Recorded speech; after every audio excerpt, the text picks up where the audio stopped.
رسول پاک کی یہ شان ہے کہ اللہ نے انہیں نبیوں کا امام بنایا ہے،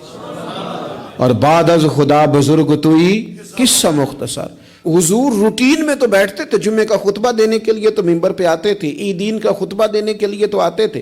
پر باقی صحابہ کے اندر مل جل کے بیٹھتے تھے، مل جل کے۔ ایک جہاد تھا، صحابہ کہتے ہیں واپس آ رہے تھے تو رستے میں رکے، کھانا کھانے کا ارادہ بنا تو ظاہر ہے کھانے ہوٹلوں سے ملتے نہیں تھے، پکانے پڑتے تھے، تو کھانے کی تیاری ہونے لگی تو کچھ لوگوں نے کہا کہ ہم گوشت صاف کرتے ہیں، گوشت بناتے ہیں، کچھ نے کہا کہ برتن میں صاف کر کے اہتمام کرتا ہوں، کسی نے کہا کہ میں بعد میں بانٹنے کا تقسیم کرنے کی ڈیوٹی لیتا ہوں۔ سب ڈیوٹیاں لے رہے تھے تو حضور بھی بولے،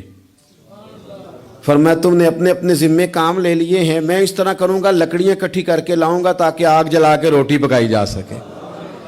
صحابہ کہنے لگے فدا کا روحی و قلبی، سونیا دل بھی قربان، جان بھی قربان، فدا کا ابی و امی، ماں بھی قربان، باپ بھی قربان، ہم جو حاضر ہیں یہ کام کرنے کے لیے۔ تو حضور نے فرمایا میں تم سے ممتاز نہیں ہونا چاہتا،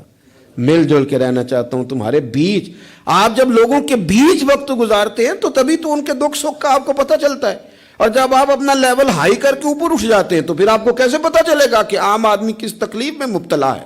میرے نبی پاک علیہ السلام صحابہ کیا حضور سے بات کرتے ہیں، حضور تو نبیوں کے امام ہیں، لیکن سرور کائنات علیہ السلام نے لوگوں کے بیچ رہ کے لوگوں کے ساتھ اعلیٰ نیکی کرنے کا پیغام دیا۔